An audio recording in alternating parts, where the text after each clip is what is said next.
क्या है सुभाष चंद्र बोस की मौत से जुड़ी कहानियों का सच? अनुज धर एक ऐसा नाम जिसने इतिहास जानने वालों के गुट में एक सुगबुगाहट पैदा करती है। अगर अनुज धर जो कह रहे हैं वो सच है, तो एक बड़ा सवाल ये है कि जो इतिहास हम पढ़ते आ रहे हैं या अब भी पढ़ रहे हैं, क्या वो वाकई में हमें अपने बीते कल की सच्चाई बताता है? या फिर हम सिर्फ वो पढ़ रहे हैं जो लिखा गया, वो नहीं जो वास्तव में हुआ? नमस्कार, मेरा नाम है एक्स वाई जेड और आप देख रहे हैं आपका अपना चैनल एस्ट्यूट परसेप्शंस। हमने जो कहा या फिर जो भूमिका बांधी, उसको सुनने के बाद आप सोच रहे होंगे कि भाई ऐसा भी क्या हो गया जो हम इतिहास की प्रामाणिकता पर ही सवाल उठा रहे हैं। और हम जिस व्यक्ति यानी अनुज धर का जिक्र कर रहे हैं, वो वास्तव में कौन है? इतिहास में रुचि रखने वालों ने ये नाम पहले भी सुना होगा। जो नहीं जानते, उनकी जानकारी के लिए भी बता दें। अनुज धर एक भारतीय लेखक और पत्रकार हैं। ये कहना गलत नहीं होगा कि इन्हें कंस्पिरेसी से जुड़ी कहानियों से कुछ विशेष लगाव है, और इसीलिए इनकी कहानियां अक्सर चर्चा का विषय होती हैं। इस बार अनुज धर की कंस्पिरेसी कहानियों में से हम जिस विषय पर बात कर रहे हैं, उसे लेकर कई मतभेद हैं, लेकिन शायद उनकी बातें पूरी तरह निराधार नहीं हैं। ये बात एक ऐसे शख्स के बारे में है जिसने अपनी सारी जिंदगी सिर्फ एक ही सपना देखा, आजाद भारत का सपना। उनका कहना था कि मुझे ये नहीं मालूम कि स्वतंत्रता के इस युद्ध में हम में से कौन कौन जीवित बचेंगे, परंतु मैं ये जानता हूं कि अंत में विजय हमारी ही होगी। इस वाक्य को पढ़कर आप में से कई लोग समझ ही गए होंगे कि यहां हम नेताजी सुभाष चंद्र बोस के विषय में बात कर रहे हैं।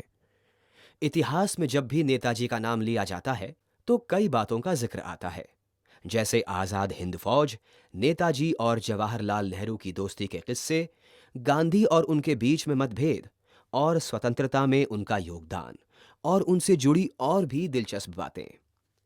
पर जब बात उनकी प्लेन क्रैश में हुई मृत्यु के विषय में होती है, तो वो घटना अपने साथ कई कहानियों, साजिशों और आरोपों का जिक्र भी लेकर आती है। अगर बात सरकारी दस्तावेजों की करें, तो वहां ये दर्ज है कि सुभाष चंद्र बोस की मृत्यु एक विमान दुर्घटना में साल 1945 में हुई थी। विमान दुर्घटना के बाद 12 लोगों को अस्पताल ले जाया गया। वहां उन लोगों के साथ साथ नेताजी का इलाज चला, पर उन्हें बचाया नहीं जा सका, और उसके बाद उस शव की पहचान करके ये कन्फर्म किया गया कि वह सुभाष चंद्र बोस थे। ऐसा हम नहीं कह रहे, बल्कि ये सरकारी दस्तावेजों में दर्ज है। पर कई लोगों का, या यूं कह लीजिए कि एक धड़े का, जिसमें अनुज धर भी शामिल हैं, ये मानना है कि ये झूठ है। उस विमान दुर्घटना में सुभाष चंद्र बोस यानी हमारे नेताजी जीवित बचे थे, और तब से कई सालों तक वो एक गुमनाम जिंदगी जीते रहे। बात थोड़ी सी पेचीदा है, और कई लोगों को लग सकता है कि ये सिर्फ एक थ्योरी है और इसका कोई आधार नहीं है। पर जरा ठहरिए, किसी भी निष्कर्ष पर पहुंचने से पहले कुछ बातें हैं जो आपको जानना जरूरी है। जैसे फेमस गुमनामी बाबा की कहानी, जो हम सब सुनते हैं, जिसमें हमें बताया जाता है कि सुभाष चंद्र बोस तकरीबन 2.5 साल फैजाबाद में रहे उनकी मृत्यु से पहले। अगर इस कहानी को पूरी तरह नकार दें, तो बड़ा सवाल ये है कि आखिर क्यों कोर्ट ने उन 24 बक्सों के लिए ये आदेश जारी कर ये कहा कि इन बक्सों में रखे गए सामानों के लिए एक अलग से म्यूजियम बनाया जाए, और उन बक्सों में रखे गए सामान को म्यूजियम में साइंटिफिक तरीके से प्रिजर्व करके रखा जाए। ये 24 बक्से गुमनामी बाबा की मृत्यु के बाद उनके कमरे से मिले थे। हाई कोर्ट किसी साधारण इंसान के लिए तो ऐसा आदेश पारित करेगा नहीं, तो फिर आखिर वो शख्स था कौन जिसका सामान हमारे देश के लिए इतना बहुमूल्य है कि उसके लिए अलग से एक म्यूजियम का निर्माण करवाया जाने का आदेश दिया जाए? गुमनामी बाबा वाली कहानी को अगर सच माना जाए, तो सुभाष चंद्र बोस की मृत्यु 16 सितंबर 1985 में हुई, और फैजाबाद में रहने से पहले वो अयोध्या में रहते थे। 1985 में उनकी मृत्यु के बाद कई अखबारों ने इस खबर को छापा, और पूरी एक सीरीज छापी गई जिसमें बताया गया कि गुमनामी बाबा किस तरह सुभाष चंद्र बोस से जुड़े हुए थे। गुमनामी बाबा की मृत्यु के बाद जब ये अफवाह या रहस्यमय सत्य और तेजी से बाहर फैलने लगा, तो इसे प्रमाणित करने के लिए उस घर के मालिक ने, जहां गुमनामी बाबा रहा करते थे, पूर्व राष्ट्रपति प्रणब मुखर्जी को चिट्ठी लिखकर उनसे वहां आने और शख्स से मिलने पर सफाई मांगी, जिन्हें सुभाष चंद्र बोस माना जाता है। हालांकि इस पर राष्ट्रपति की तरफ से कोई सफाई नहीं दी गई। यह चिट्ठी और कोर्ट का आया फैसला दोनों ऑन रिकॉर्ड है, जिसे देखा जा सकता है। सरकार ने इसकी जांच के लिए एक कमीशन बनाई, जैसे खोसला कमीशन, शाहनवाज कमीशन और मुखर्जी कमीशन। पहले दोनों कमीशन का यह दावा था कि नेताजी की मृत्यु प्लेन क्रैश में 1945 में हुई है। वहीं एनडीए के कार्यकाल में बनी मुखर्जी कमीशन ने कहा कि नेताजी की मृत्यु प्लेन क्रैश में नहीं, और जापान के रेंकोजी टेम्पल ने उन्हें नेताजी के अवशेष या राख का डीएनए टेस्ट करने की इजाजत नहीं दी है। पर साल 2016 में जब नेताजी से जुड़ी फाइल्स डीक्लासिफाई हुईं, तो जापानीज रिपोर्ट में यह कहा गया कि नेताजी की मौत प्लेन क्रैश से हुई है, और यह भी बताया गया कि मुखर्जी कमीशन को डीएनए टेस्ट की इजाजत दी गई थी, पर उनके द्वारा इस पर कोई एक्शन नहीं लिया गया।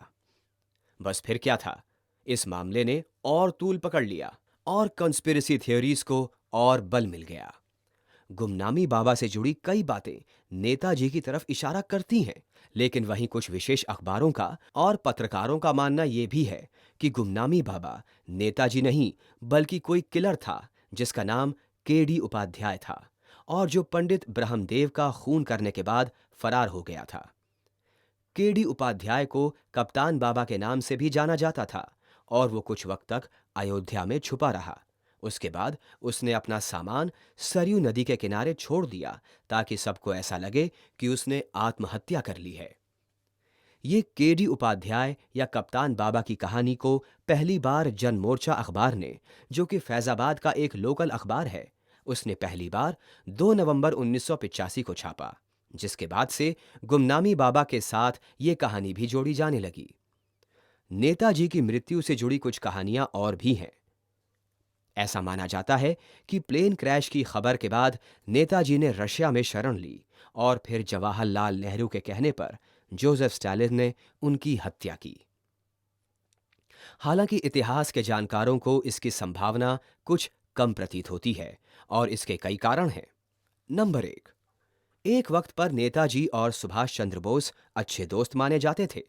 वो बात अलग है कि आगे जाकर उनके विचारों में मतभेद देखने को मिलता है। नंबर 2, स्टालिन से ना तो भारत के और ना ही नेहरू के संबंध अच्छे थे। जोसेफ स्टालिन ने तो नेहरू को पॉलिटिकल प्रोस्टिट्यूट यानी राजनीतिक वेश्या तक कहकर बुलाया था। तो सवाल यह है कि नेहरू से इतनी घृणा करने वाले व्यक्ति उनके कहने पर नेताजी की हत्या क्यों करेगा, जबकि वो उन्हें भारत के खिलाफ इस्तेमाल कर सकता था। नंबर 3, 2012 में नेताजी से जुड़ी कई फाइल्स को डीक्लासिफाई किया गया, और उसमें से ही एक फाइल के जरिए यह बताया गया कि 1948 से लेकर 1968 तक नेताजी के परिवार के कई लोगों को कड़ी निगरानी में रखा गया। स्टालिन की मृत्यु साल 1935 में हो गई थी। अगर उससे पहले नेताजी को मार दिया गया था, तो इतने लंबे वक्त तक नेताजी के परिवार को आखिर निगरानी में क्यों रखा गया? इसी गुत्थी को जितना सुलझाने की कोशिश करो, ये उतनी ही उलझती चली जाती है। सुभाष चंद्र बोस के साथ वाकई में क्या हुआ था, ये तो तभी पता चलेगा जब उनसे जुड़ी सारी फाइल्स डीक्लासिफाई कर दी जाएंगी। तभी हम जान पाएंगे कि अगर नेताजी जिंदा थे, तो फिर क्यों वो गुमनामी में जिंदगी गुजार रहे थे, और इतने सारे कयासों के बीच क्यों भारत सरकार अब तक सुभाष चंद्र बोस की अस्थियां भारत नहीं ला पाई है, और ना ही उनका डीएनए टेस्ट करवा पाई है। सवाल कई हैं, पर ठीक ठीक जवाब शायद किसी का भी हमारे पास मौजूद नहीं है। पर कहते हैं ना कि सही वक्त पर सच सामने आ ही जाता है। तो इस उम्मीद के साथ कि वो सही वक्त जल्दी आए और इंडिया के बेस्ट केप्ट सीक्रेट से जल्द ही पर्दा उठे, हम अपनी आज की वीडियो को यही खत्म करते हैं। इस विषय पर आपकी क्या राय है, हमें कमेंट करके जरूर बताइएगा। अगर वीडियो अच्छी लगी तो लाइक जरूर कीजिएगा, और साथ ही साथ अपने दोस्तों के साथ इसे शेयर करना भी मत भूलिएगा। और हाँ, ऐसी ही इंटरेस्टिंग वीडियोस के लिए हमारे चैनल को सब्सक्राइब करके बेल आइकन को हिट करना मत भूलिएगा।